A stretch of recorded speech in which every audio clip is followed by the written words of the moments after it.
What's up, everybody? You're watching KyTalk Live with Mike Morgan. Tonight, I'm thrilled and very excited to introduce the wonderful and talented actress, Avery Konrad. Welcome to the show. Thank you so much for being here. Hello, thank you for having me. Now, how's everything going, especially throughout this entire pandemic, which has been interesting and fun for a lot of us? Like career-wise, life-wise.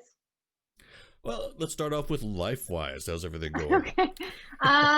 Life-wise, as we were just chatting before, because I am Canadian, things seem to be getting kind of under control now, back to normal, as normal as they can be in this sort of state we're in. Life is good. I mean, I can't really complain. Everything has shifted in the way things work, but it just takes some adjusting and keep moving forward. So life-wise, it's good. Work-wise, I would also say it's good. It's busy. Again, things have shifted in the way everything works, but just trying to keep going. Before the pandemic, you would be in the room with the casting director and they'd give you direction sometimes not, but you would be there. And now you're doing everything on tape at home and putting it together yourself and then sending it off to your agent. So it is, I don't know, I have a pro and con list with it, because I do miss the in-person aspect of being there with the casting director, but also at the same time it gives you more chance to like play around with what you want to do, if you want to do like 3 takes or more than that. But at the same time, there's also, one of the cons would be if you get really picky with what you're doing and then you do it over and over and over again. Sometimes it's nice to give yourself like a little time frame and say, okay, I'm going to give myself this is how much you have to get this done, and then try and forget about it afterwards. One of the things you've been involved in for many, many years, and I know it's a lot of work, but you do dance and ballet. You do a little bit of everything there. Yeah, so I have trained in it all. Excuse me. The full story, without going off too much, is I started ballet when I was 3. And then I continued on, and then I started competitive dance when I was 14, I believe. So all styles: jazz, ballet, hip hop, tap, contemporary. And then I did that till I graduated, and then I did 2 years in a company, a hip hop company in Vancouver called Kill the Lights. And now I am teaching dance. Really? Yeah. So 2 of my bestest friends, oldest friends, have opened a dance studio. It's their 2nd year, and now I teach there, which is super fun because we grew up dancing together and we love it. So I live in Kentucky, and things are a little backwards here. So the ballet, we only know it. We call it the ballet. With ballet, do you do classical, contemporary? Is it romantic? I know there are different styles, so I'm kind of curious. Yeah, so I just did classical growing up. I never got on point, which you're kind of supposed to when you were, I think you're about 12 or 13 when you go on point. I don't know why I was never interested, and it always made my ballet teachers really frustrated because I had the feet for it. So I never did point, but then I moved in. So I did not enjoy hip hop at all, Really? dancing, when I was like a kid, I guess. And then that's the style that I ended up loving the most. So And you've actually been featured in music videos as well. Yeah, so I've done a handful of music videos, and I would say that they were all mostly hip hop or street jazz, they would call it. Yeah. That's pretty cool. It really is. And I'm guessing the dedication it takes. I mean, how many hours would you say you train a day and dance a day? Well, when right now I'm not training as much as I used to. Hmm. I'm teaching more than I actually am training myself. But back in the day when I was, I guess that you could say, a full-time dancer, ooh, a lot. I was there, I would say Monday to Saturday. Wow. Um, yeah. So a lot. A lot of hours were put in for sure. So at a young age, you got into modeling, which of course led into your career in acting as well. I'm kind of curious. Were you always wanting to be an actor? Because I know you got into, I guess, teenage years. Yeah, so I didn't, I think it was one of those things where it's one of those classic things where, when people say, I was always performing and blah blah blah, but I think that's honestly what it was, but I wasn't even aware that I was doing it. Hmm. So, and apparently I don't even remember doing this, but I went up to my mom when I was, I think, 12 or 13 and said, I want to take an acting class. And I took my first acting class was, yeah, I was 12 or 13. It was at the Vancouver Film School, a spring break intensive. And I did 2 weeks there. And I completely fell in love with it. And I got this strange feeling that I have never felt in my life when I was doing this scene, because I had never done like a real scene before. It was like a little monologue-y scene. Yeah. Um, and yeah, it just felt like magic or something. And I kind of said to myself, okay, this is what I want to do. And if there's ever a point in my life where that sort of like magical feeling goes away, then I know it's time to stop. But it's like, I don't know how many years later, and I still have it. So I don't think it's going away anytime soon. It doesn't sound like it, and it shouldn't because you're very talented from what I've seen. Tell me about your first audition. I'm kind of curious how that went because I know people get nervous. Yeah, so my very first audition, it's actually funny that I remember this, was so long ago. Again, 12 or 13, I'm gonna say 13. It was for a commercial. Um, oh my gosh, it was for a commercial called for Oreo cake stirs. Hmm, I don't even know what those are. I have but they no sound idea. delicious. They sound delicious. Did I get the job? Absolutely not. But that was my first audition. I went in there with a bunch of other kids. I had no idea what was going on. And I remember it filmed somewhere really far away, and I was like, oh my gosh, this would be so cool. So, what was the first role you actually did get?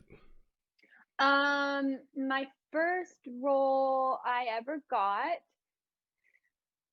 was something that wasn't like, people do like student films and that kind of stuff when they're starting Hmm. out.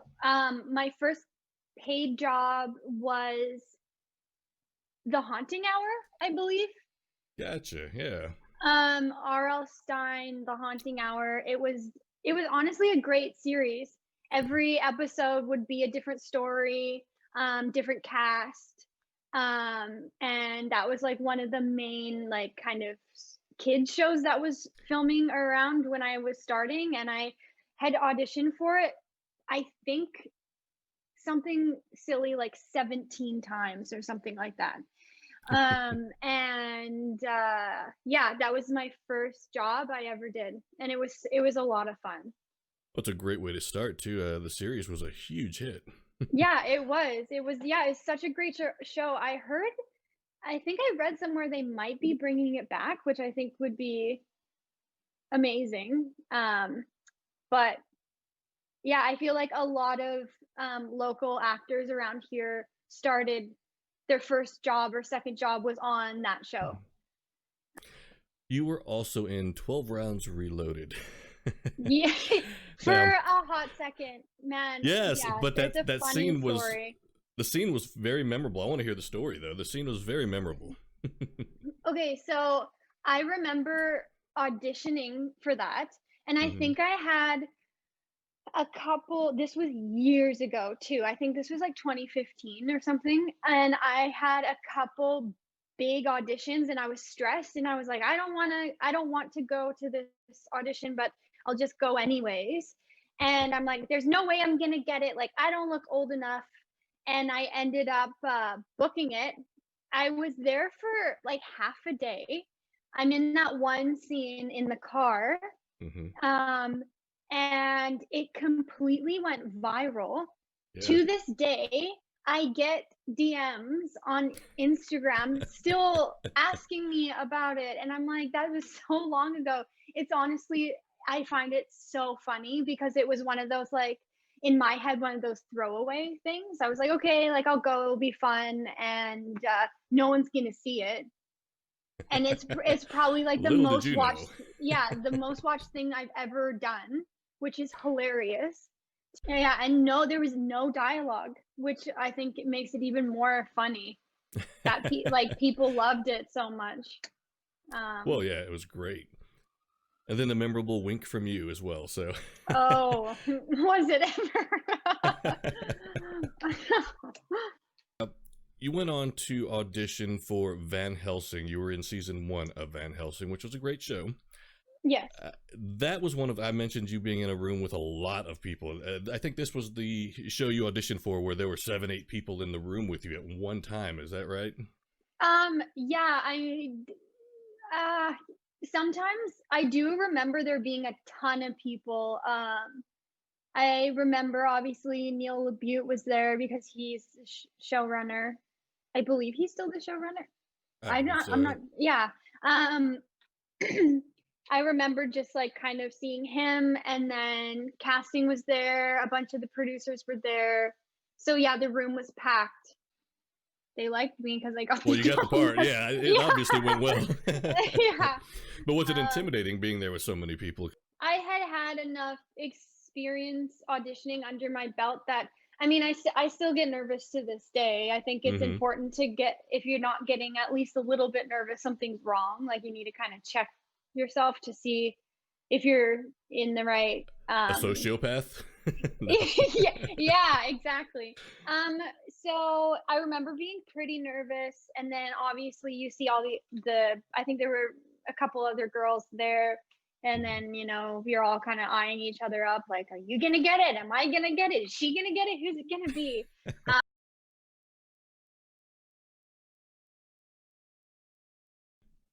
But yeah, I went in. I was nervous, but it went really well. Sometimes I think I have, over the years, kind of trained myself to use my nerves as put it into what I'm doing. Like, I kind of, yeah.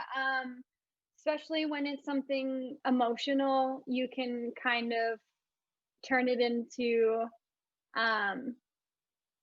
you can use it. I always try to use it instead of let it overtake what I'm trying to get across.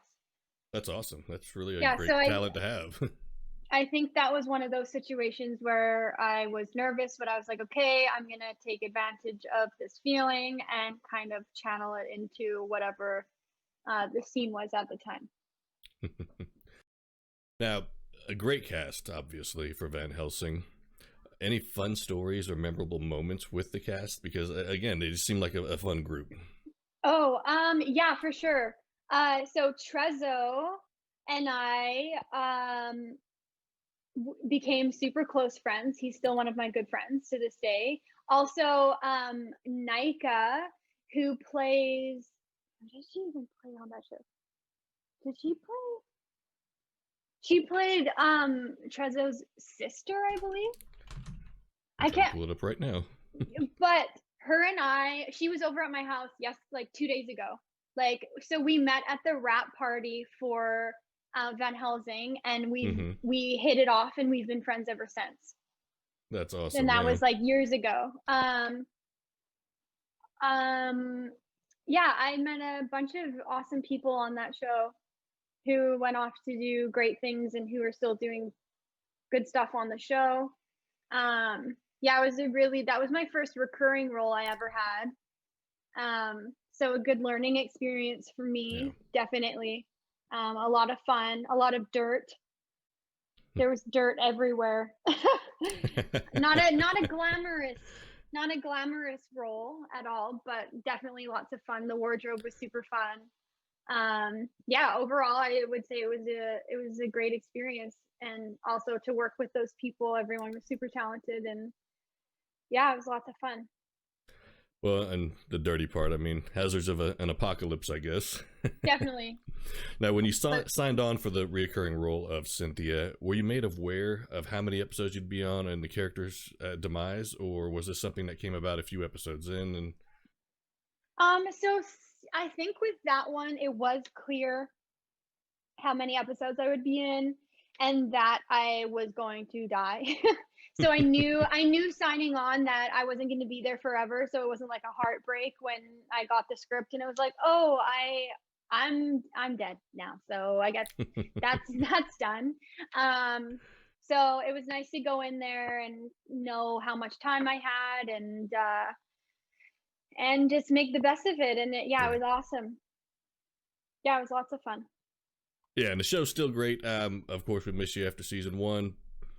But you still went on another reoccurring role. You went on to Facebook Watch's original series, Sacred Lies, The Singing Bones. You played Juliette Lewis's sister in that.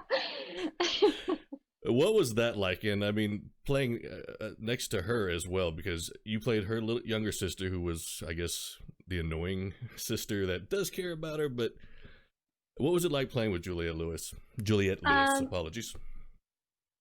I mean, to have, at this point in my career, to be able to even say that I have screen time with her is insane to me. In those types of situations, I don't like to obviously overwhelm myself too much. So I didn't find out who was going to be playing my sister till I think it was my fitting. And then I had an audition that day with the casting director, Tiffany Mack, who cast me in that role. And she's like, I was about to leave the room and she's like, Avery, do you know who's playing your sister? And I was like, no, who? And she's like, Juliette Lewis. And I was like, you're lying. She's like, nope, have fun. It was unreal. She's so kind and such a hard worker and so humble and genuine. And at the end, when we were done, she like told me I could reach out to her anytime. And like I could, you know how people say that and like you're like, okay, like but I could tell she really meant it. Yeah. And it was, I mean, it seems surreal to me now that I look back on it. I'm like, oh, like when I see photos or like a scene, I'm like, that's crazy. And I did watch the series, and I tell you what, your chemistry with her really does work out very well. I've been a huge fan of hers as well, and now I'm a huge fan of yours. So this is really just a great thing. I can't wait to see more of what you bring, more in future projects. I'm really looking forward to it. Well, thank you. So, any great stories there with Juliette Lewis? Obviously, you're allowed to reach out to. We should call her now, as a matter of fact. Yeah. No, I'm kidding, by the way. Let's test this out. No. Yeah.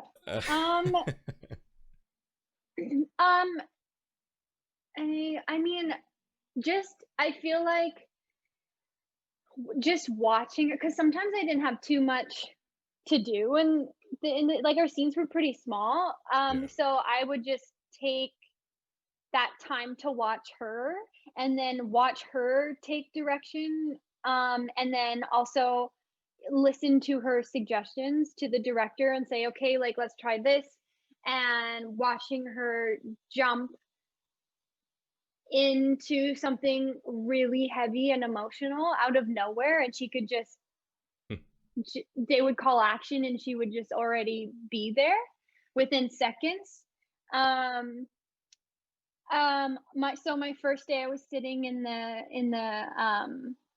holding area, and she walked in and she was like, hey, and I was like, hi. She's like, so do you want to run lines?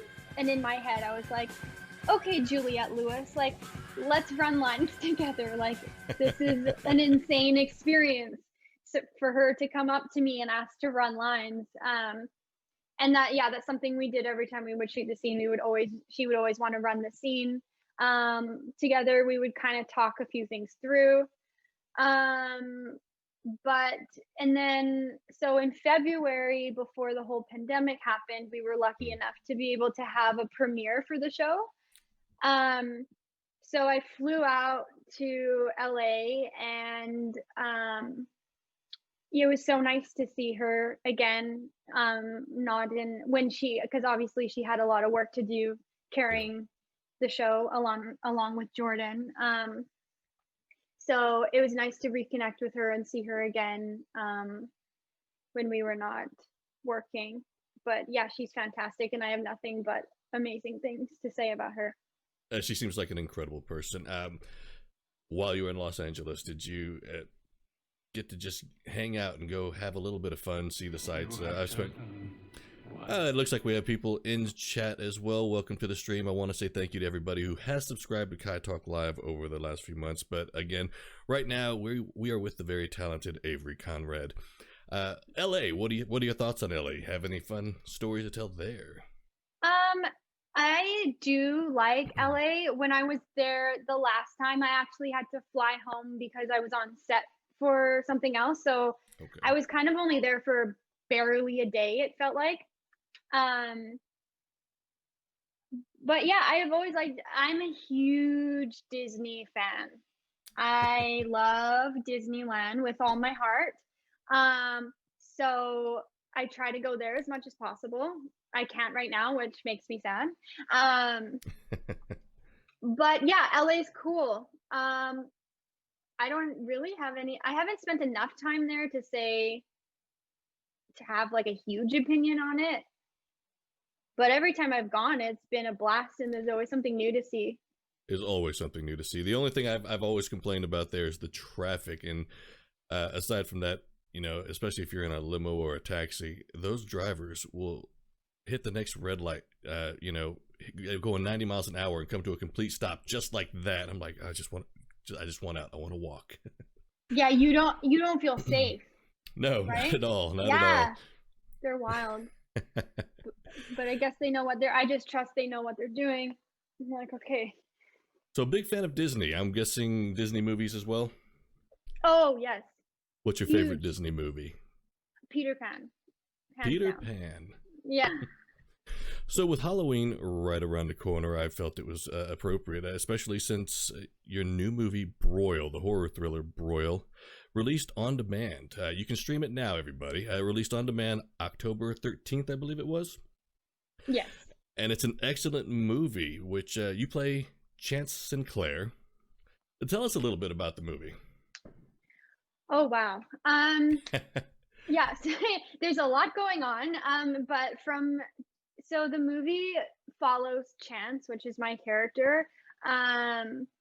She's been told that she has a disease and she has to stay out of the sun. And she's a bit of a rebel and likes to break the rules. So she's sent away to live with her grandfather.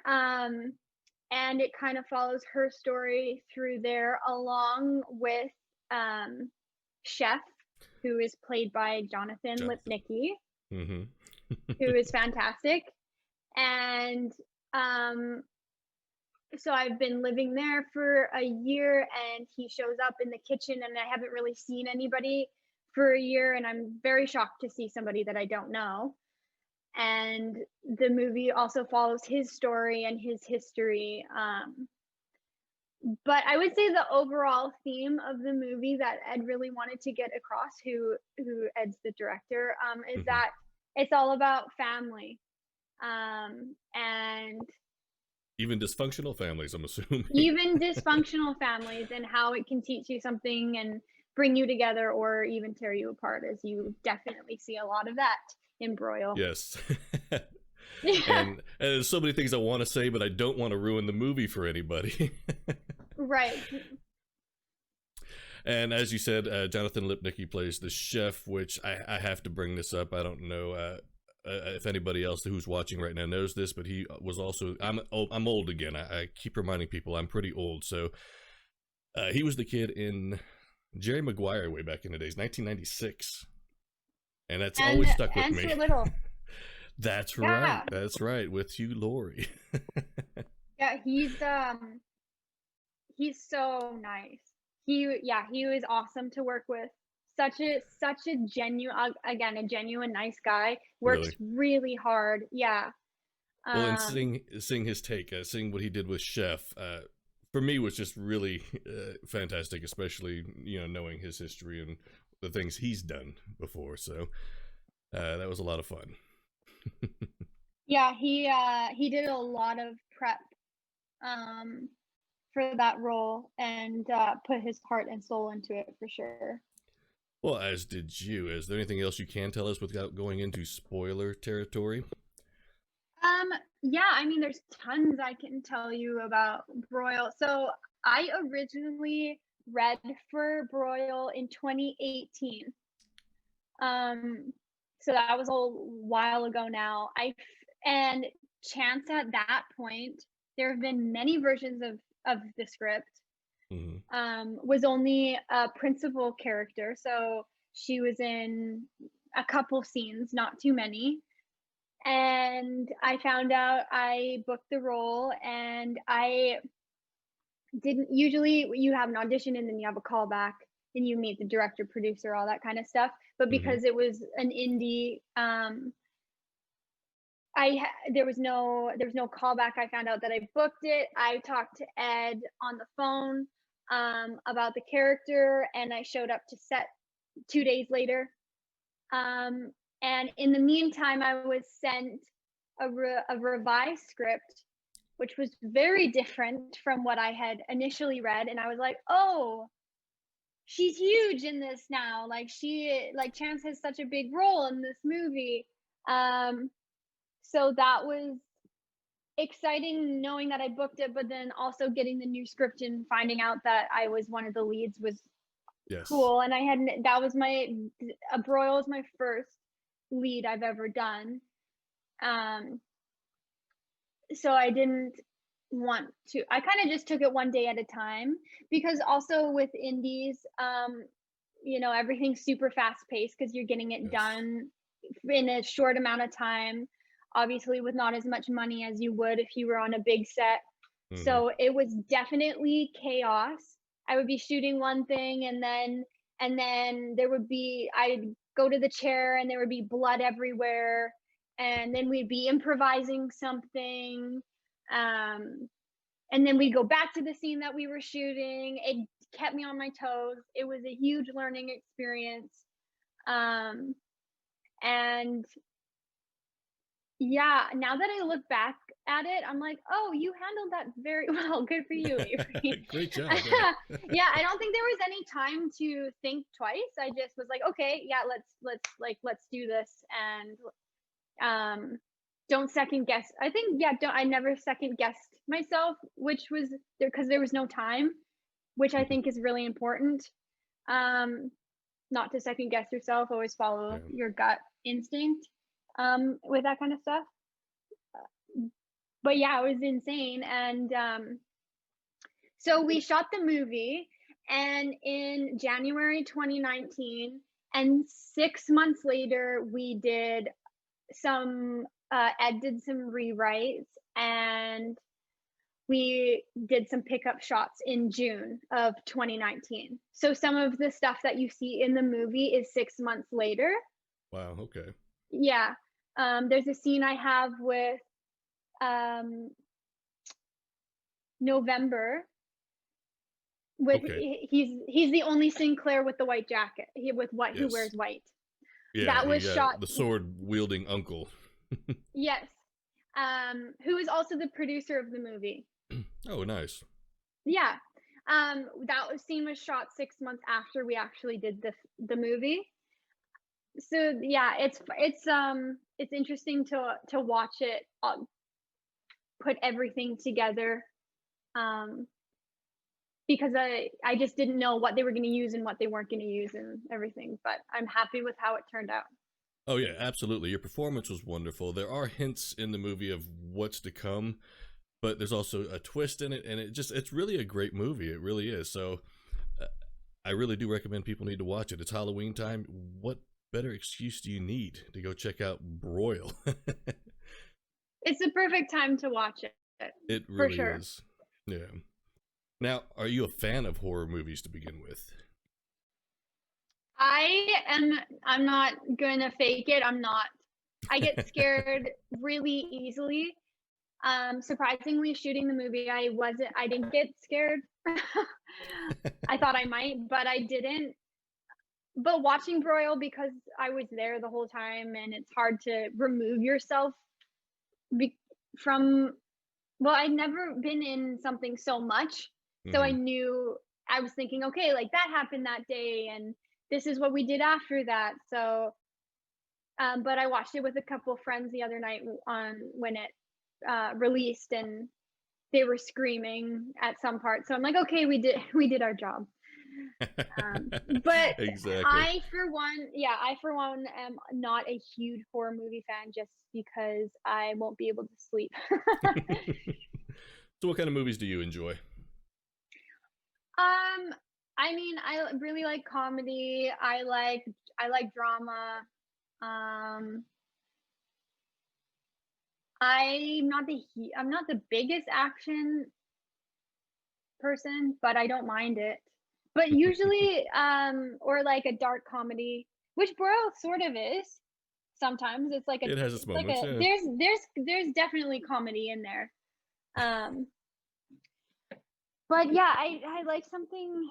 It depends what kind of mood I'm in.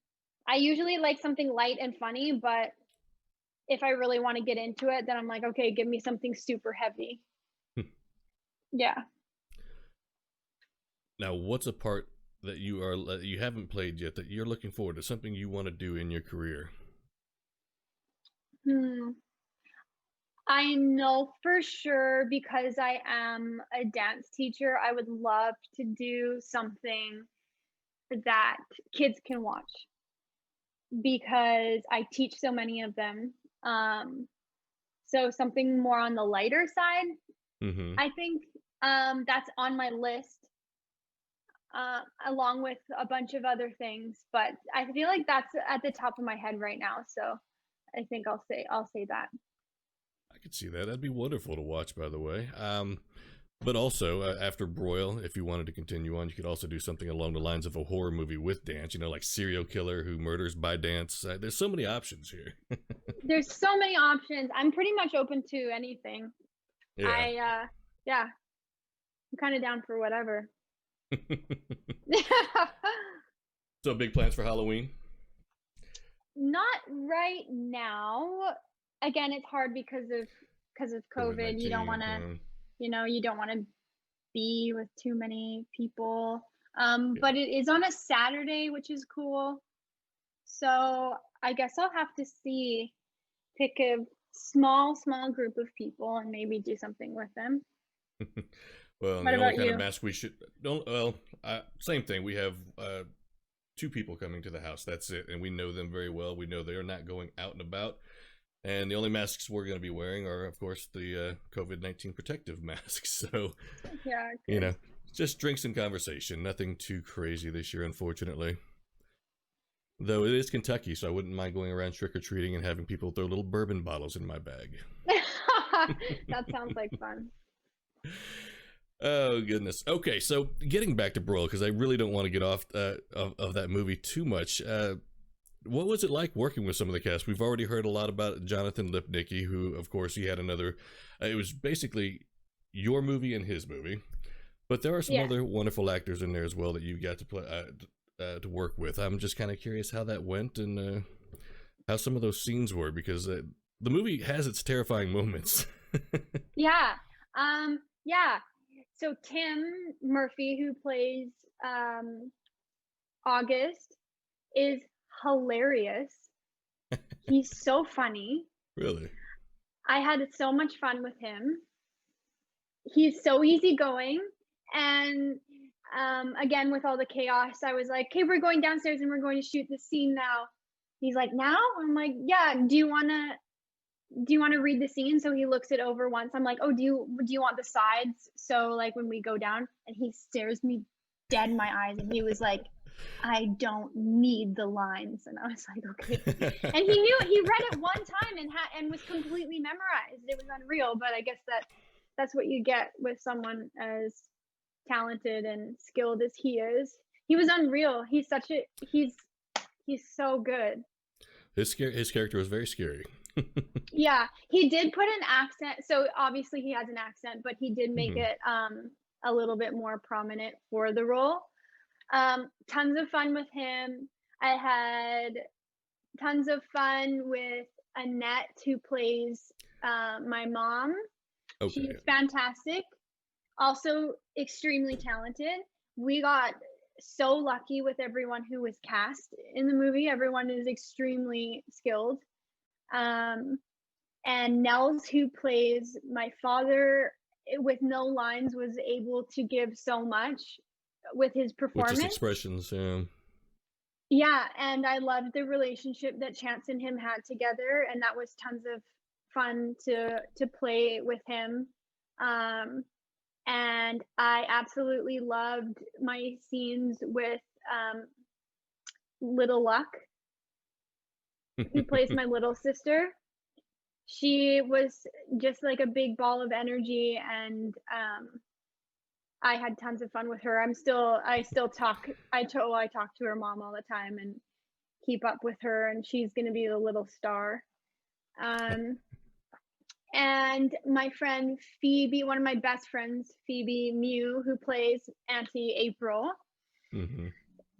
She got brought on kind of like as we started shooting, and that was so cool to be able to work with like one of my best friends. Yeah, I mean, I have nothing but great things to say about everybody, and the cast is ginormous. Yes.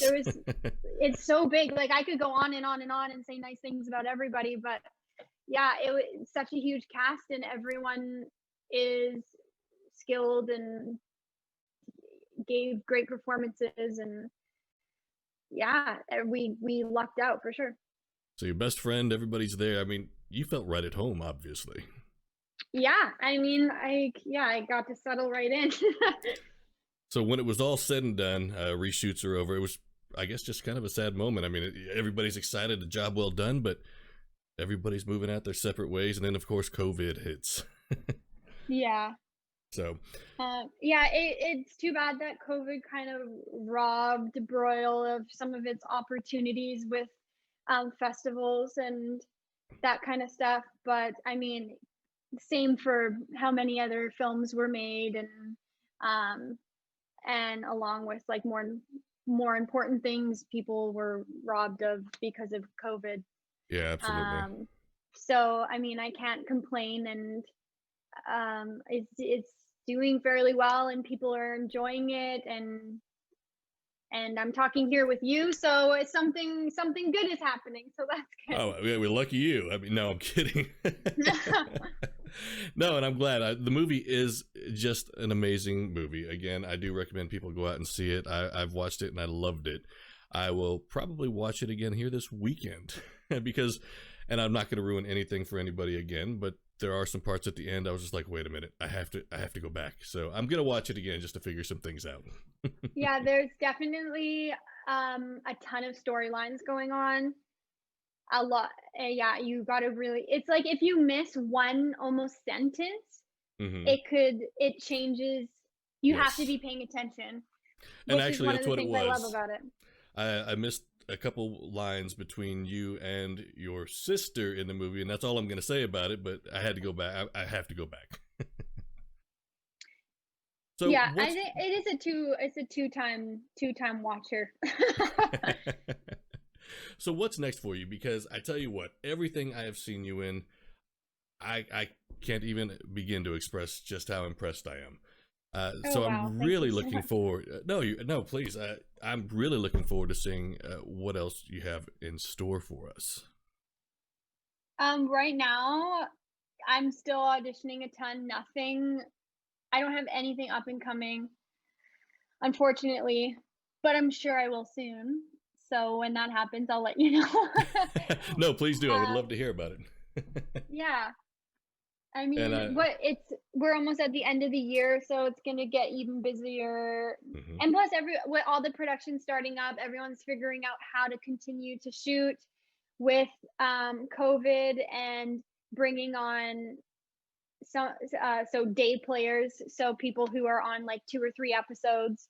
yeah. It's They're trying to figure out a way to bring those people onto set and have it be safe for everybody who like for the series regulars and that kind of stuff. So just taking it as it comes, um, and still working hard, still training. Shout out to my coach Deb Podowski for helping me. But yeah, I just keep trucking. Well, and I think the way things are going right now, it's going to be the new norm. So the evolution of what's going on in studios and people filming, I think it's a great thing that they're trying to work around COVID and work with it. I guess I should say, not really around it. So because it may be the new norm for the next few years, and we really have to keep Definitely. moving on. Yeah, Yeah. we all want to be safe.